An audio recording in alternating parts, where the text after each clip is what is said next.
It's 10 p.m. at night. Preparation has started to transform this corner road in Toa Payoh East into a vegetable market. It's common practice for hawkers and restaurateurs to come to wholesale markets like these to source for their vegetables. Vegetables which could very well end up on our own plates. But in the past 5 years, the Singapore Food Agency found close to 200 cases of illegal imports of fruits and vegetables while conducting checks at the importers' premises. This means the produce was trying to make its way into Singapore without proper clearance. In this episode, I want to find out how these illegal vegetables are getting into Singapore. Do you deliver your vegetables from JB to Singapore? And if I should be worried about eating them.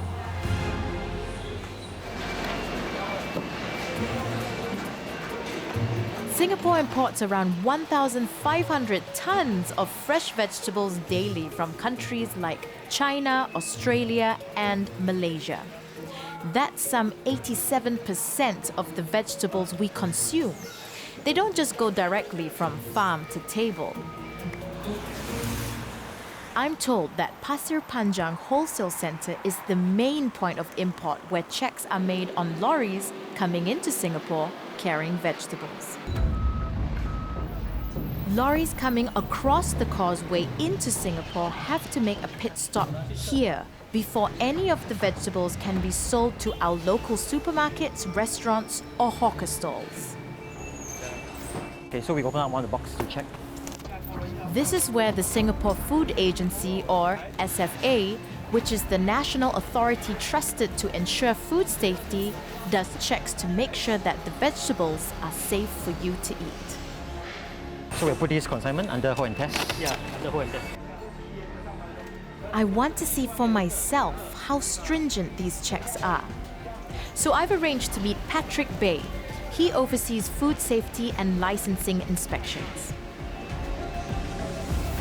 Our inspectors will look out for any signs of spoilage. Besides that, they also do document verification to check for any discrepancies in terms of the declaration. But can you expand more on discrepancies? For under-declaring, it means that they actually report less than what actually come in. And for undeclared means that they bring in vegetables that is actually not declared in the permit. Yeah, so for example, if the permit itself declared as X, Y, Z, it comes in at X, Y, Z, and A. So A is the one that's undeclared. Inspectors check that cartons are properly labelled. They do visual checks of the produce and packaging and clarify where they are sourced from. So there's 12 cartons of oranges. Okay. So they can 12 cartons. Okay. For vegetables that have a history of high levels of pesticides, a sample is taken to be tested for their pesticide residue level in a laboratory. So then how does an officer tell the difference between vegetables which are safe for consumption versus vegetables which are not safe for consumption? So our risk-based surveillance program will actually flag out vegetables that are of a higher risk, meaning that there's a tendency for pesticide abuse, and also you flag out importers that probably have poor track records. So how do you know that the lorries come straight here from across the border to this wholesale market? One of these step-up checks that we do is really to station ourselves at the borders to actually catch them at the border itself. We also conduct regular checks at the importer's premise, so that's where we'll catch the rest of them. It's obvious that stringent checks are conducted on a regular basis. Okay. But are there cases that escape detection making their way into our hawker centres or restaurants unchecked? Within minutes, I get a tip-off.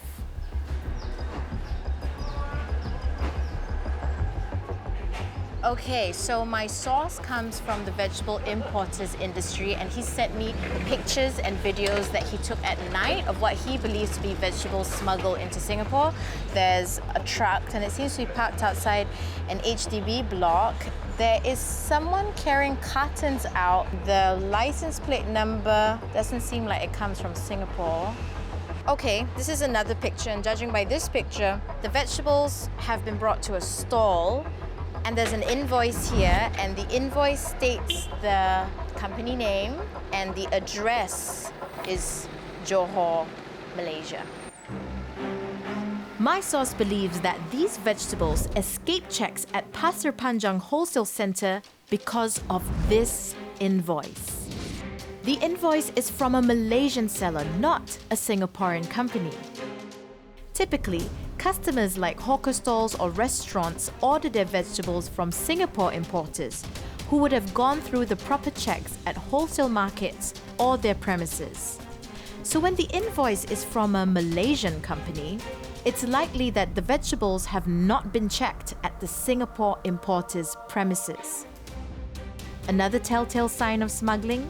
The unloading of vegetables in the dead of the night. I've made contact with a wholesaler called Aking. Now he's agreed to meet me at a coffee shop nearby after I explained that I wanted to know if the smuggling business affects local suppliers like him. Aking Lim has been a vegetable importer for a decade. Like many importers, he brings in vegetables from Malaysia and sells them to restaurants and markets in Singapore. 那些非法进口蔬菜啦，是他们会影响到我们的生育率，是因为他们是直接送去那些档口，所以那些顾客他们可以拿到会比较便宜而新鲜的蔬菜，因为我们在这边需要负担很多的费用，比如我们这边要经过那些检验。 因为有的蔬菜检验不及格我们会收到农粮局销毁这些蔬菜，这些的费用加在我们的身上。So Aking, has it happened to you before where you followed the correct protocol with your vegetables, but yet your vegetables were confiscated by the authorities? 就好像今天我们家公司就是检验不过的蔬菜，它会显示说这些。 的药粉有超标，或者是禁药不可以打，农粮局就会当场毁灭那些蔬菜啦。Wow, that's a lot of vegetable. Did you know that your vegetables have high pesticide levels? 这个东西是我们不知道的，因为验出来的结果才知道说这些农药度是超标。How much money did you lose today because that batch has been destroyed? 因为这个检验不过这个是第二次，连SFA 那边会罚款我们400块，然后菜的价钱我们就会以市场的菜价还给菜农。So do you think this is why people would rather smuggle than going through the proper protocol because of situations like this? 也是有这个可能性啦。 而且我们的进口检验不过，他会给我们4次的机会而已。过了这4次的机会，我们的蔬菜就要被暂时性扣留，无法进口这些蔬菜。连会等到3个月过后，我们才可以重新进来。 I can now see why some importers might resort to smuggling, just to avoid the risk of their produce being destroyed. But what would cause vegetable sellers to fail the inspections? Only one way to find out. I'm heading across the causeway. That's where most of our bok choy, okra and long beans come from. Saya pernah serve sayur ke Singapura.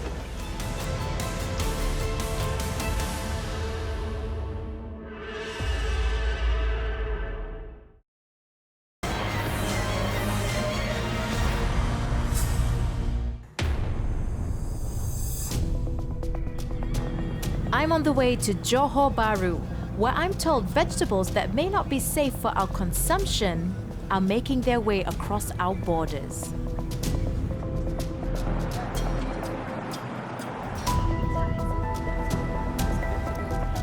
Every day, some 3,000 lorries cross between Johor Bahru and Singapore to deliver goods for trading. These include our vegetables. My producer told me I was going to interview someone who had some experience with how the smuggling operations worked. Hi. Hello. Hi. Saya pernah serve sayur ke Singapura. Apa lagi ni? Saya pernah bawa tapi itu pas 5-10 years ago lah. Sekarang tidak lagi. Siapa orang yang pembelian ini dari Malaysia? Siapa company ini? Biasanya is company lah. Company mungkin restoran yang memerlukan sayur yang banyak, restoran, catering, atau pasar lah. Hamid tells me that the Singapore customers would request specifically for him to pick up the vegetables from wholesale markets in Johor, bypass the checks at Pasir Panjang, and deliver the vegetables straight to their stalls or restaurants. The reason? It's cheaper. They save money from not risking their batch of vegetables being destroyed because it failed pesticide checks. How did you do that? Mungkin ada custom yang tak check, jadi kita lepas lah. Tahu jika ada banyak orang lain macam Encik dulu yang Ya, very lot. Sekarang semua check, all check. Jadi kita tak boleh buat. Dia semakin hari semakin ketat. Checks on vegetables are conducted mostly at Pasir Panjang Wholesale Centre. So drivers like Hamid could easily get away with smuggling vegetables. But the SFA has stepped up inspections by sending their officers to the borders to check the vegetables coming in. Earlier, I was told that smuggling happens because some suppliers want to avoid the risk of their vegetables being destroyed due to Singapore's strict protocols on pesticide limits. But why do the vegetables contain so much pesticide in the first place? Perhaps these local sellers may have the answers I'm looking for. I'm here at Shah Bandar. Hamid told me this is one of the wholesale markets in Johor Bahru where he would go to pick up vegetables to bring them across our borders. Is there a big boss around? Just wondering if we could interview someone. I don't know about the vegetables. What I really want to find out is like vegetables that have high pesticide levels. Do you know anything about that at all? Not at all. Okay.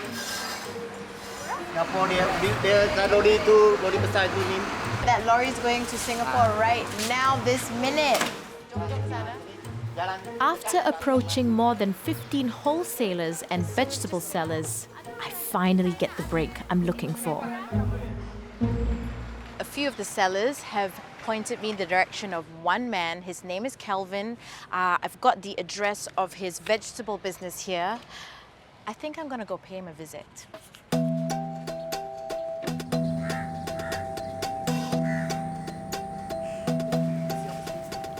Kelvin Chan has been in the vegetable export business for over a decade. Since 2016, his stall has been delivering vegetables to Singapore. He sells to Singapore importers who in turn sell to restaurants and hawkers. I'm hoping he can tell me more on why vegetable sellers need to use so much pesticide. Over the limit. If over the limit 3 times, you be banned lah. Ini sayur you tak boleh masuk Singapore.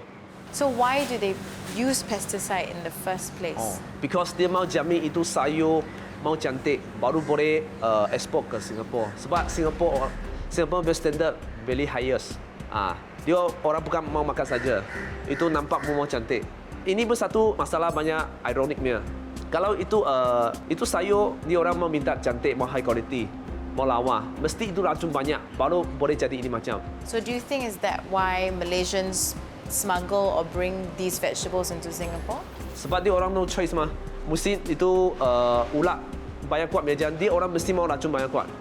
Baru boleh jamin itu sayur cantik. Kalau itu sayur tak cantik, dia masuk Singapore, itu bos akan balik itu harga banyak teruk. Sebab you punya quality no good mah. Satu quality, satu harga mah. Kita cakap ini macam mah. Dia orang pun terpaksa lah, bukan dia orang mau buat. Dia orang pun macam cari rezeki mah. So our vegetables could be getting smuggled in because we want nice-looking quality vegetables which might require plenty of pesticides.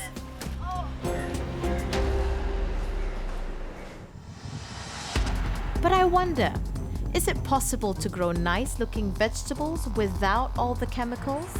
So if you didn't have any pesticide, then half your business will be gone.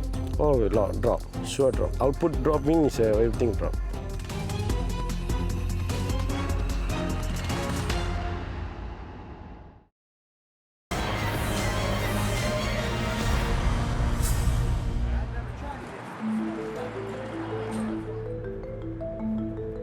My investigation into vegetable smuggling into Singapore has led me to a farm in Johor Bahru.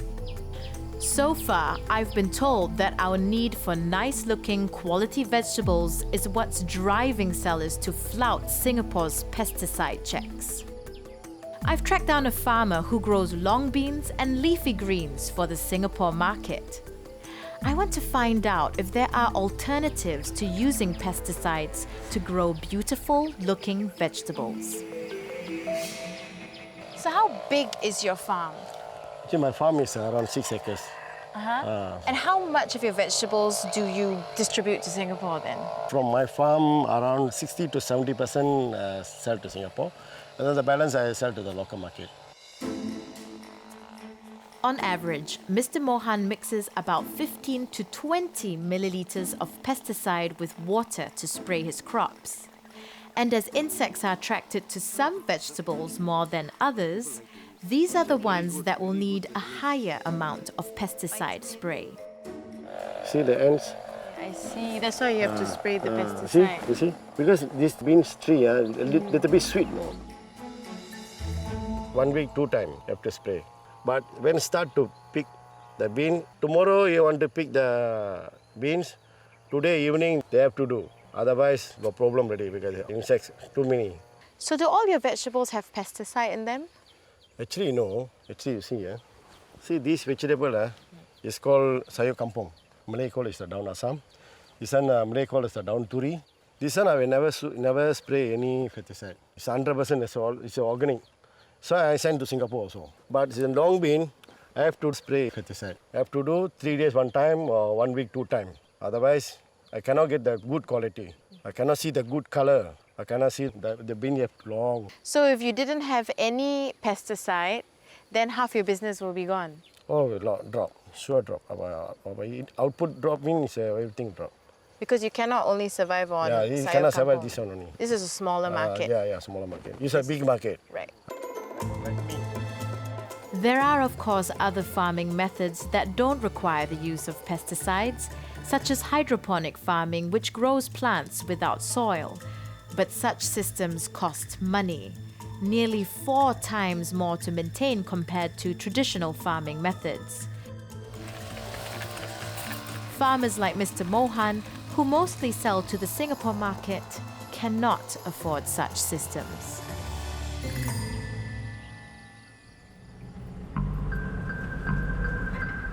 My time in Johor Bahru is coming to an end, and I am concerned. There's a possibility that the vegetables we buy and cook could have escaped checks by our authorities. So what happens if I eat these vegetables?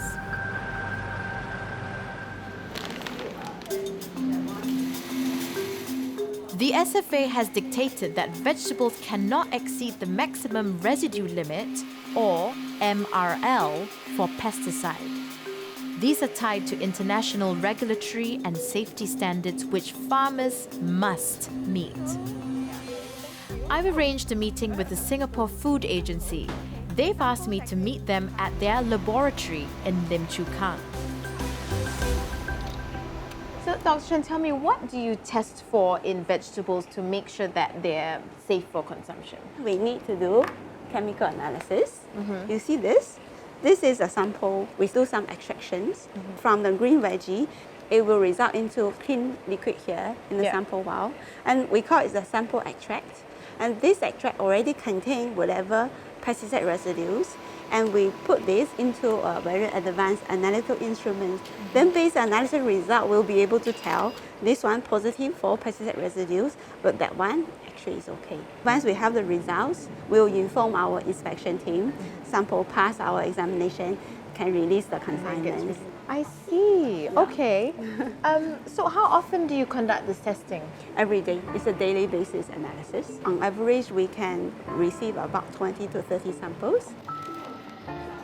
If the vegetable sample is found to be safe, the vegetable consignment is released for sale. If not, the whole batch of vegetables are rejected and feedback is given to the farm where they are grown. If I were to eat, let's say, vegetables that were unsafe for consumption, what would happen to me? So when we set regulation limits, which is considered the long-term chronic effects, if you're exposed to this every meal, then you may have some long-term consequences. Studies have shown that ingestion of high levels of pesticides can be potentially toxic to humans, with long-term exposure linked to asthma, allergies, and cancer.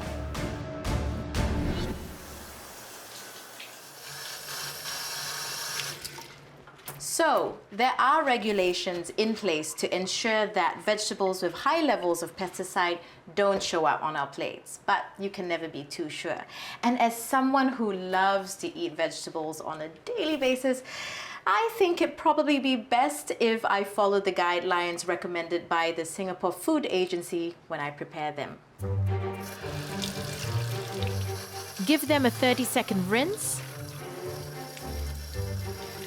followed by a 15-minute soak. And then one more final rinse to remove pesticide residue. And you know what? We probably shouldn't be too hung up over how our vegetables look. 'Cause after all, looks aren't everything.